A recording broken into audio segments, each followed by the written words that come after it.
My name is Melissa Ennis, and I'm signing in here from Hospitality Newfoundland and Labrador. We're happy to host this webinar today on behalf of the Department of Tourism, Culture, Industry, and Innovation and Newfoundland and Labrador Tourism. So without any further ado, I'm going to throw it over to Amy Fisher from the Department of Tourism, who is going to deliver today's presentation. Hi everyone, and welcome to our presentation on the new rebuild of icebergsfinder.com. Great to see some tourism operators here, and Diane Davis, who's with the Newfoundland Iceberg Reports Facebook group. So it's really nice to see so many people chatting in the window and making connections, and we're hoping that this website will help make that process a little bit easier this coming season and in future seasons. So what I'm going to do today is I'm going to give you a presentation around the background of icebergsfinder.com and some of the new functionalities that we've incorporated into the new rebuild. And then I'm going to give a live demonstration of the website and to show you how it works, how you can get involved, and how we are featuring tourism operators on the website. So a little bit of a background on icebergsfinder.com. It was originally launched in 2006 by our partners Hospitality Newfoundland and Labrador and Secor. And in 2011, the marketing team with Newfoundland and Labrador Tourism assumed responsibility. And in 2012, we reskinned the front end of icebergsfinder.com, but the back end remained the way it was from when it was originally launched in 2006. So being 2018, it was definitely time for a new build of the website. But for all these years, icebergsfinder.com has been a really key player in the marketing of Newfoundland and Labrador, specifically for icebergs. We know that icebergs are a key unique selling point for Newfoundland and Labrador. And when it was launched by H&L and Secor, they noticed that there was a gap with visitors who were coming to the province who wanted to see icebergs and who wanted to know what tourism operators could help them have that iceberg experience. So that's why they originally built the website. And to this day, the website has been, like I said, a really important tool for our marketing team in marketing icebergs and visitation to the province. And over the past couple of years, we have had other players come to the table to help us support that cause, including the Newfoundland Iceberg Reports group. And again, we're all just really trying to highlight the icebergs in the province and drive visitation here. In terms of the website itself, it does garner about 400,000 unique visits per iceberg season. And that is without any real paid marketing behind the website. That's just organically the brand equity that the website has built over the past number of years. But given that the website was quite old in terms of technology, normally a 5-year-old website is usually, that's the period that you would keep a website for. So to have one that's over 12 years old is actually pretty impressive. But we knew that there were some challenges and why we needed to rebuild the website.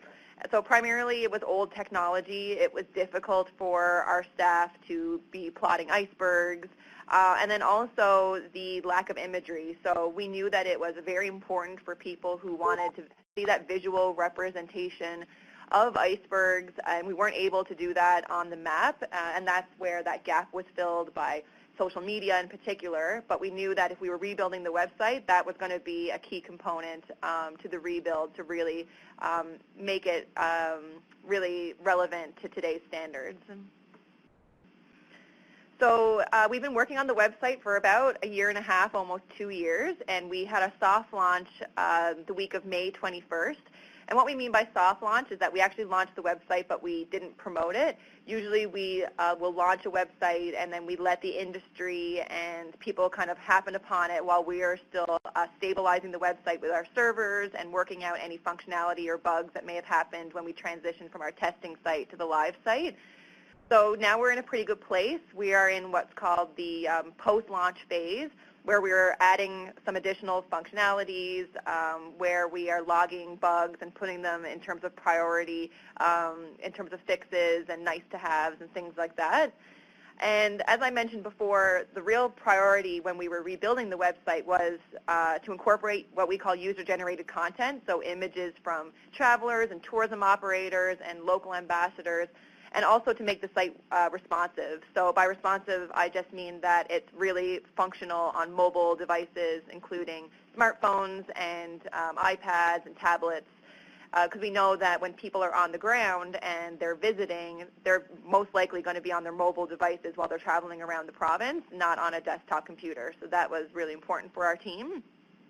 And throughout the development phase, we met with various stakeholders, and primarily the visitor information centers, because they are the ones that are plotting icebergs on our behalf for development and testing, just to make sure that the website was what everybody kind of wanted it to be.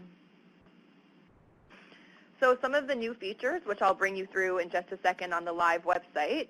So we have a new user interface and new functionalities that are really bring it up to today's standards in terms of technology.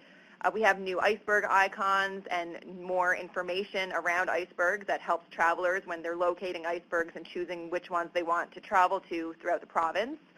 We've incorporated user-generated content, photos, and also in the next week we will be launching a video element so people can upload videos to the website as well. And the really cool thing about the user-generated content is that one of the pieces of feedback we got from the old website was that while we were plotting iceberg locations, so the icebergs physically in the ocean, we weren't plotting viewing locations, and that was equally as important to our visitors because when they were traveling throughout the province, they wanted to know how to get to see that iceberg and where the best places were to view that iceberg. So when people upload photos from their iPhones, for example, we capture that GPS data and the date and time data, so the images get plotted to that exact viewing location where we can input driving directions and that the user can actually put in comments as well, so they can say, oh, I went to this hiking trail, and if you go up to this point, you'll get the perfect view, and things of that nature. We also incorporated tourism operator links, which I will also show you here. So two primary examples. One is called call to actions. So if there's an image that's uploaded by a tourism operator or a traveler who was participating in a tour by a tourism operator, we can actually tag that tourism operator in the photo, and then when people are viewing the website and viewing images, they can click on that and go right to the tourism operator profile page on newfoundlandlabrador.com, which has the booking information and website and phone number. So again, it's just decreasing that path to purchase and allowing us to really prove the ROI of a website like this in tracking icebergs and leading them directly to tourism operators and how people can experience that iceberg in those regions. We also have an experiences nearby button, so if somebody is on an iceberg or on a photo and they want to go to that region, they can click on that button and it brings you to the new newfoundlandlabrador.com and all of the different attractions, accommodations, tours, activities that are around that iceberg. So again, people who are planning their trip and they know that they want to go to a specific location, they can get all of that access to tourism operator information for their trip planning. We also have driving directions on the website. So like I said, for the viewing locations or to the iceberg areas, people can get directions to that area.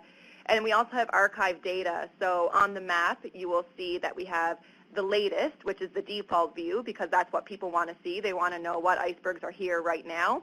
But we also have an all-time view. So if people want to see what photos have been uploaded for the whole season, or they want to see what the trends have been like, or what types of icebergs, or where there are clusters in certain areas, we're able to display that as well. And as I mentioned, we are in the post-launch phase, so we are still getting feedback from people, and we're adding to our development list. And this website is going to be evergreen. It's going to be constantly developing and evolving, so we're always going to be looking for new features to add. So before I get to the next part of the presentation, I'm just going to bring up icebergfinder.com and give you a live demonstration. So here is the new website. I didn't show the loading screen, but that's actually my favorite part of the website. But the loading screen, when you do go to it, we actually have a live counter that tells you all of the icebergs that are currently around the province. But this is the map itself, and as I mentioned, the map is really the most important part of the website, so that is the main feature when you come to the page. And we developed the website almost as if it was an app. So again, in current technological standards, and we didn't want to create an app because we didn't want to create another barrier for people to have to download something and keep it on their phone. We wanted it to be browser-based, and that's kind of our strategy from a digital perspective for all of our websites moving forward. Oops, I just zoomed out. So some of the key features that you'll see here, the left-hand pane is the navigation pane, the side panel. So whatever you see in this side panel is what's displaying on the map. So the further zoomed in on the map you are, that restricts the information in the left-hand pane. So if you know, oh, I'm coming to the province, but I'm only going to go to the Bonavista Vista area, you can zoom right in on that area, and all of the information that's in that specific area is only what's showing in the left-hand panel here. The other thing you can see in the panel is that there's a Photos tab and an Icebergs tab. So the Photos tab is the user-generated content. So anybody can upload a photo to the iceberg map, tourism operators, travelers. We encourage everyone to do so. So here you can see that these little photo icons, these are showing all of the pictures of icebergs that are in the area. And then when you hit the Icebergs tab, this is showing the icebergs themselves that are plotted in the area. And you can click on these and you can see all the information that is there, like what size it is, what shape it is.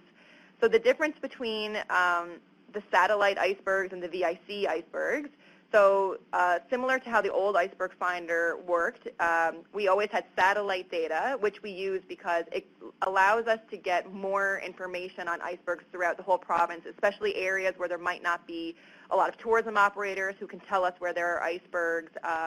And these satellites, we're using data from the European Space Agency, and our partners at Secor are getting these images every couple days depending on the rotation of the Earth and the cloud coverage in the areas, and they're looking at these satellite images and they're plotting icebergs on our behalf. And then the VICs are calling around to their ambassador network every morning and finding icebergs to plot as well. So the difference is that the satellite icebergs kind of have a default shape, but the VIC icebergs, they can put in a lot more information. So you can see that this is a dome iceberg, it's small, it was updated 6 days ago. The St. John's VIC inputted that iceberg, and then they said, oh, it's a 20-minute hike south of Bawling East. And if you wanted to ensure that that iceberg was still there before you called, you can actually click on this link and it will give you the phone number and contact information for that specific VIC. The other thing that I mentioned was, again, you can find experiences nearby, which brings you to newfoundlandlabrador.com, and it lists all the accommodations and tours that are near Babels and Witless Bay area. Yeah, so that is the icebergs portion of it. And as I mentioned then, so we know we have a dome iceberg plotted here, and then we have visitors who have gone to that iceberg and taken pictures of it. So the further that you zoom in, you can see that Linda Phillips, she uploaded this image here 7 days ago. The photos themselves expire every 7 days, so this one will be gone tomorrow, and I'll go through that in a little bit more detail in just a second. So you can see all of these images that were taken at different angles of the iceberg, which is pretty cool there. The other thing I want to show you while we're here on the map is the tourism operator data that I was talking about.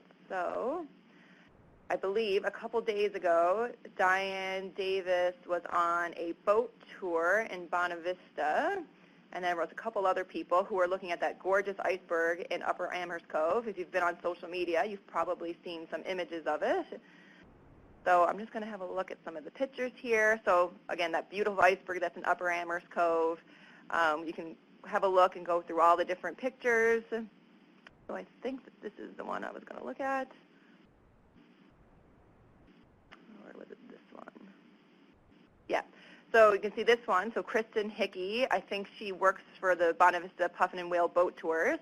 So she went on and she added this image of the iceberg, and while we were having a look through the images, we knew it was taken on Bonavista Puffin and Whale boat tour, so we were able to tag that boat tour in the image. So then when I click on it, it goes right to the tourism operator detail page on newfoundlandlabrador.com. And while I'm on this page, I just want to remind everyone as well that you are now able to add images to your listing on newfoundlandlabrador.com. And if you haven't done so, you should do that as soon as you can, because we are noticing that the operators that have images associated with their profiles are performing better than those that do not. So you can see here, you can see the boat tour operator, and then you can see all of the information there and the contact information. And if they had a package with us, that also shows up on this page as well. And then we have the get directions. So if you wanted to, so say from Diane's photo here, I can click on this get directions, and if you're on a PC, it'll open in Google Maps, or if you're on your phone, it will open whatever app that you use for mapping. So that could be Apple Maps or Google Maps, whatever you have set to your favorites. And just to show you an example, so if you're wondering how to go about adding a photo, so you're just going to click on this red button here, that's the Add a Photo button. And I'm going to add this photo of the Upper Amherst iceberg.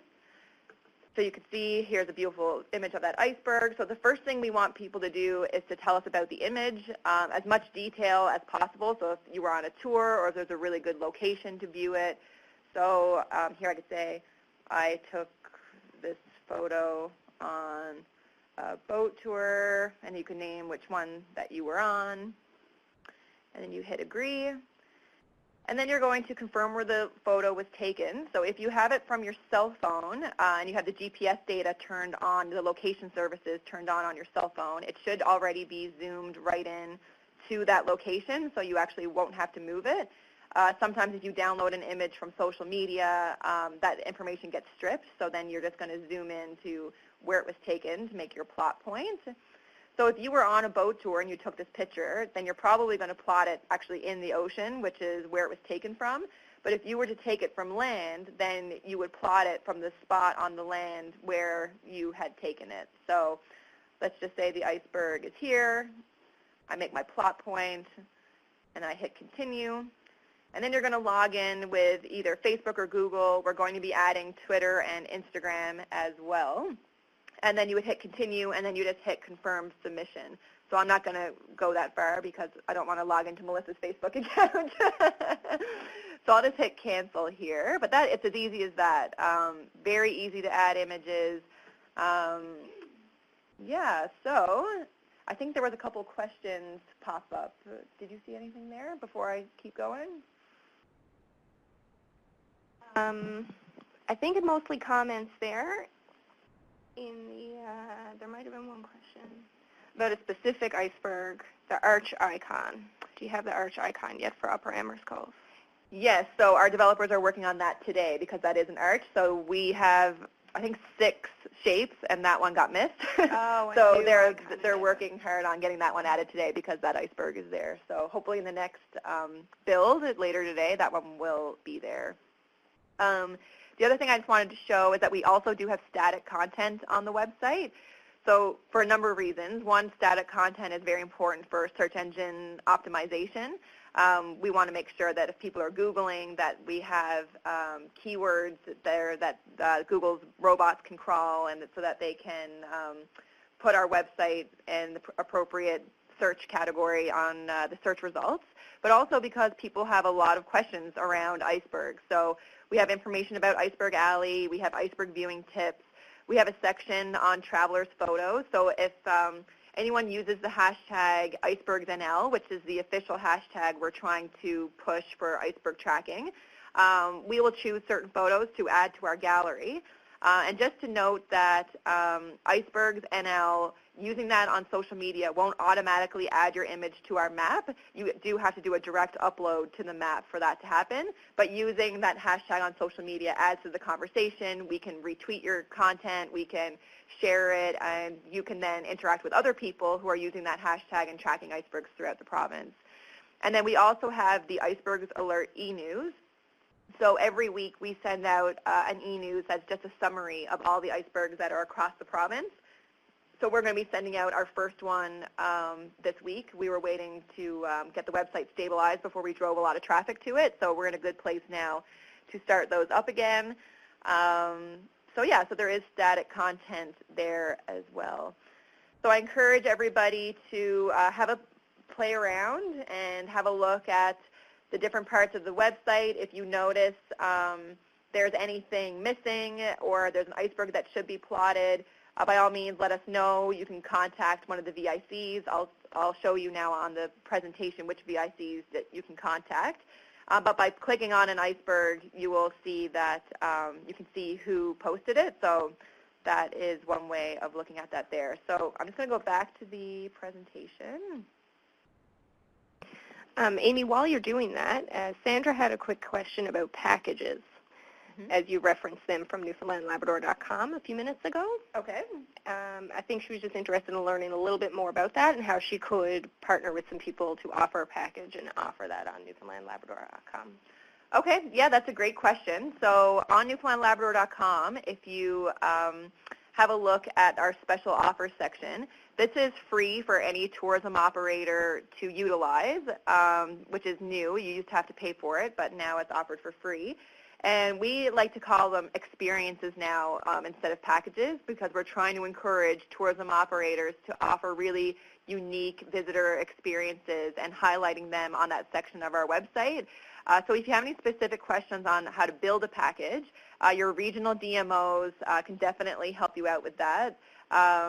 So you can contact them, or you can contact Shelley Magnuson, who is with the department, and I can post her email in the comments in just a second. I'm not sure if she's on this webinar right now, but we can follow up with you for sure, just give you more information. But yeah, partnering with people in your region, like an accommodation paired with a tour operator, or like sometimes I've seen accommodations offer picnics and hikes, and they offer maps and food. There's a whole bunch of different really unique visitor experiences that you can offer.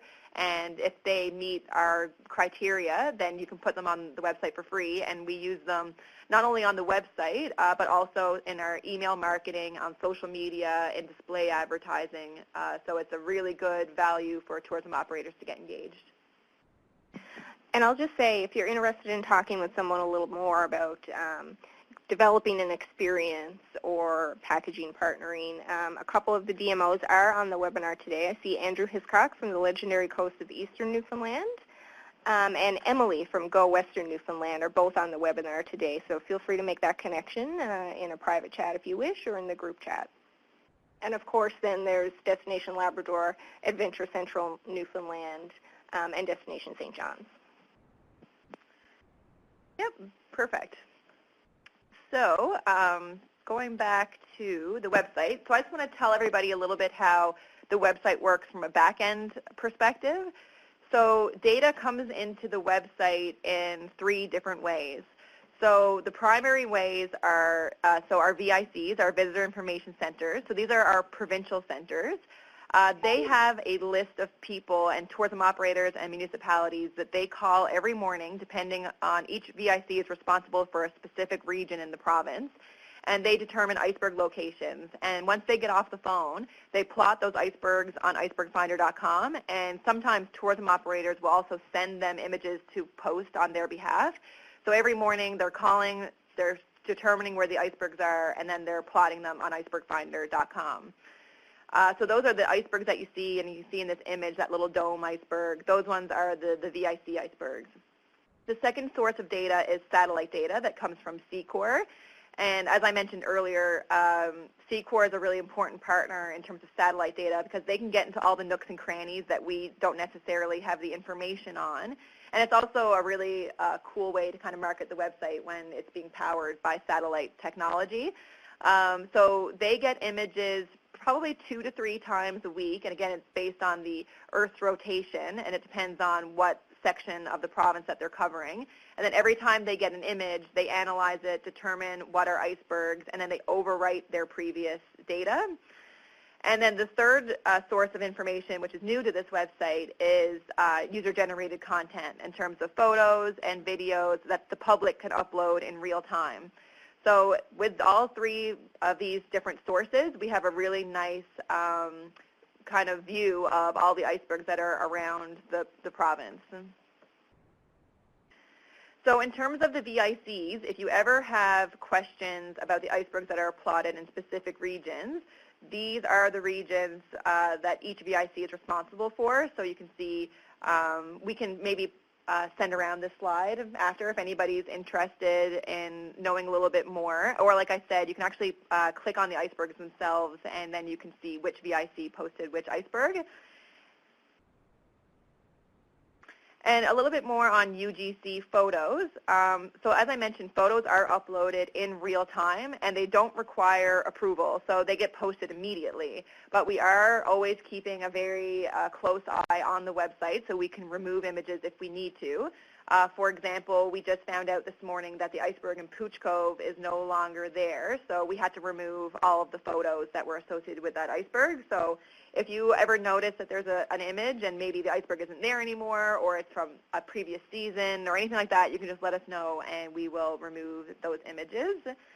And photos expire after 7 days. So the reason we did that, so the old website icebergs used to expire, and we decided we didn't need to do that anymore because the VICs are paying such close attention to which icebergs are there that they are owning their icebergs and going and deleting them. The satellite data gets overwritten every couple of days. But in terms of the images, we didn't want people to have to be responsible for putting an image up and then moving it or deleting it. So we determined that, okay, once a user submits an image, it will get expired from the map, basically moved to the archive version of the map after 7 days from the date the photo was taken. And then we can play around with that. So if we find that, okay, 7 days is too long, or maybe 7 days isn't long enough, we can always adjust that. So we're just playing around with that now. And like I said, if we ever do notice that there's images there, but there's no iceberg there anymore, that we have the ability to go and remove those photos as well. So a little bit of background information on the UGC photos.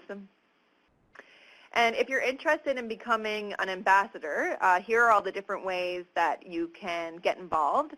So if you would like to be on the VIC's daily call list, if you are in a region and maybe you're noticing that we're missing icebergs in your region, or there's not a lot of operators around where you are in particular, contact the VIC that's responsible for your region, and you can get added to their daily call list. The other thing you can do is upload photos to the map. Really encourage tourism operators to get involved, and in addition to local residents and ambassadors and those who are just really excited about icebergs, to get involved. This is all about crowdsourcing data. The more people we have engaged and adding to the map, the better. And the better for our travelers that are searching around looking for icebergs, and it's better to entice people to come here to travel to see icebergs as well. You can also use our official hashtags on social media. So as I mentioned, we're trying to now push icebergsNL as the official icebergs hashtag, so we can have people adding to the conversation and trending that hashtag if we can. And also ExploreNL, that is our official hashtag for all things tourism related on social media. So by using these hashtags, we use a system called CrowdRiff, and I think we're going to have another webinar on that separately in a couple weeks. But basically what CrowdRiff is, it actually powers the images on icebergfinder.com, but it also powers a large section on Newfoundlandlabrador.com and our social media. And what it is it's an online web tool where anybody who uses our hashtags, those images get pulled into our dashboard and we can request rights.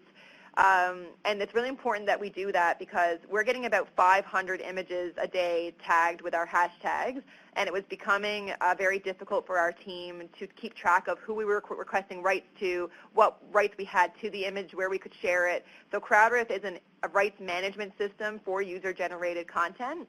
And when you get rights to share a picture, we can add it to different albums and pull those into our website. So if you go to newfoundlandlabrador.com, you'll notice that there are different galleries all throughout our website called Travelers Photos. And we can tag tourism operators in those photos just like I showed you earlier, which is, again, a really neat way to decrease the pathway to persuasion and purchase between social media content and actual bookable products.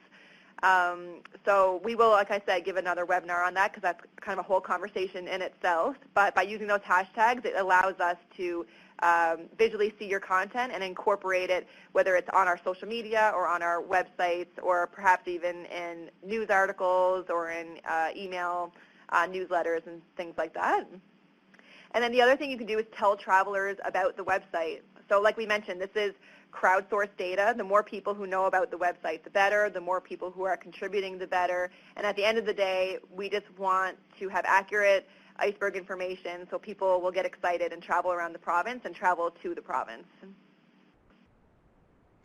And here is our different accounts and the hashtags on Instagram, Facebook, Twitter, and those are the hashtags that we use. And we encourage everyone to also use Explore Canada. They're a really important partner of ours, and actually the CrowdRiff platform that I mentioned, we joined in partnership with Explore Canada. So any of the content that we get through CrowdRiff, we can also share directly with Explore Canada, and they can share likewise on their channels and on their websites.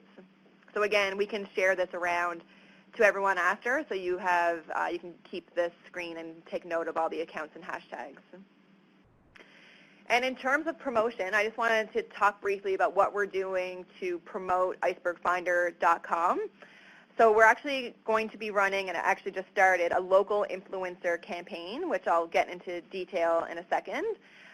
We are running display advertising and retargeting, search engine marketing through Google AdWords. We are getting collateral printed to put in VICs, and also we'll be able to send them out through our distribution center to any tourism operators who would like to have them at their establishments. And then we're also going to be promoting social media posts.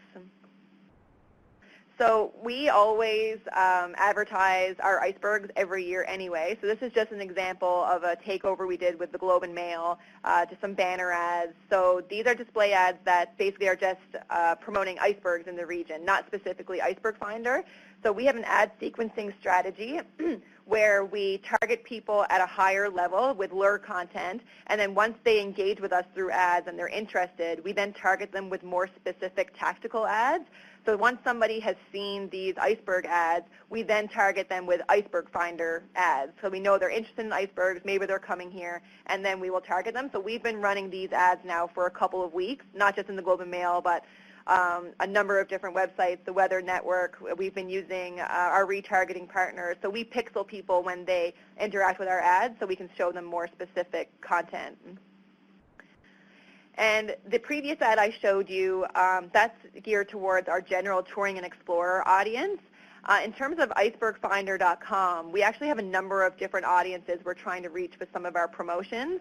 So we're actually also trying to reach local ambassadors and residents because we want people to be contributing to icebergfinder.com by uploading photos and using our hashtag.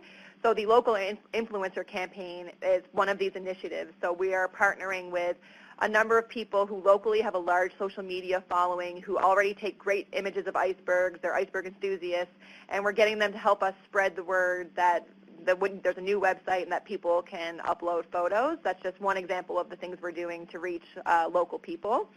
But of course, our primary target audience is always non-residents because we want people to be traveling to the province. So in two ways, we're trying to target the people who are on the ground during iceberg season, so we want them to use the website to track down icebergs. But we're also trying to target people who are interested in traveling here and who are actively or passively planning a trip. So we want this to be the impetus for them to decide, okay, I want to travel to Newfoundland and Labrador this year, maybe next year, and I want to go see these icebergs. So here are our influencers that we are working with, and I encourage you to follow them all and engage with their content, ask questions, answer questions. We always get a ton of questions on social media. We recently ran a campaign with Explore Canada on their Instagram account called Travel Tuesday, and we had a number of tourism operators jump in and answer questions. So I encourage you to get as involved as you can. All of these people are great, great photographers, have great followings, so we're really excited to be working with them. And we're going to start pushing out this content in later this week and next week. And we're going to have a page on icebergfinder.com that's going to aggregate all of their content that we're going to be pushing people to from some of our display ads and social media posts. So we'll share that with you once all of that is live. And we'll also be sharing their content on our social media channels. And that's it. So if anybody has any questions on icebergfinder.com itself, any technical questions on how it works, anything on the tourism marketing programs that I can help answer, or anything on the promotions that we'll be doing, I'd be happy to answer them now. So folks, please feel free to use the chat window. And if you're on the phone and would like to chime in, please press #6 to unmute your phone line. So I just see that question from Catherine with Gatheralls in terms of social media following.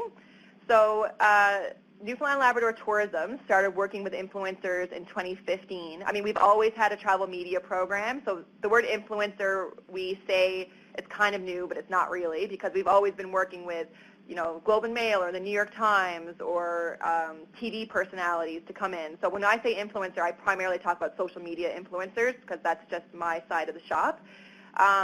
So when we started working with influencers in 2015, we primarily have always brought in people from away who have a large following in our geographic and demographic target audiences.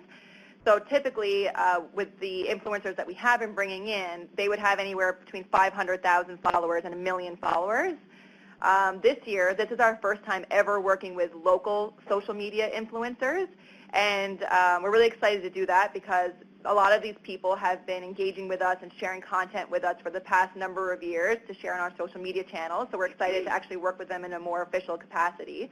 But also they have a large following with local audiences, which is what we were looking for. So people in the local audience, you know, we call them micro-influencers.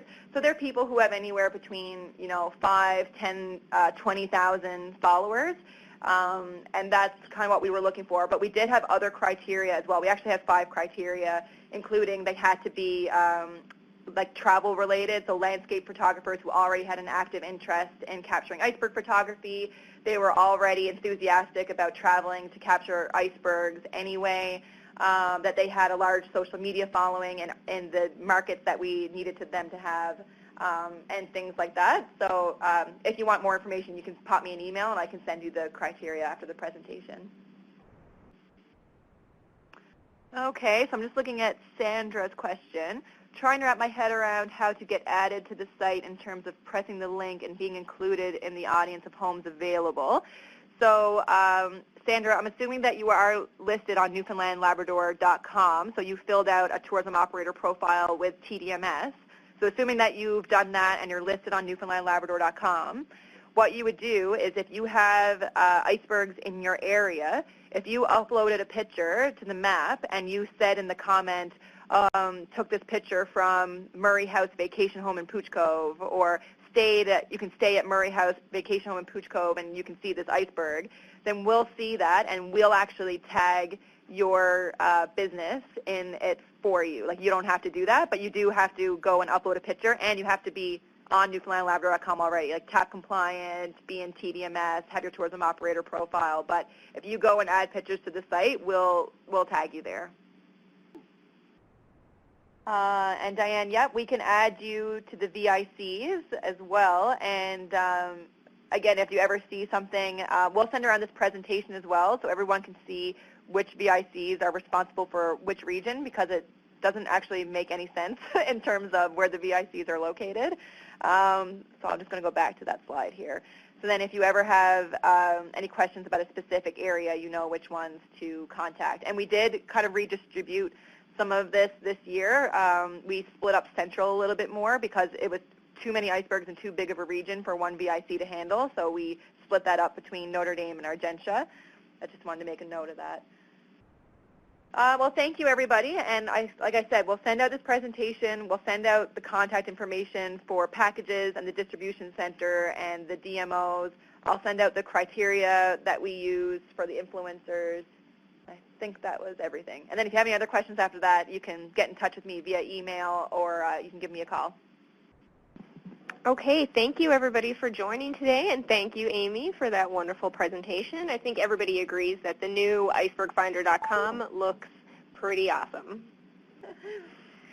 Okay, thanks everybody. Like we said, Lynette will follow up with an email to everybody about everything we talked about in this presentation today, and happy iceberg hunting. Thanks, everyone.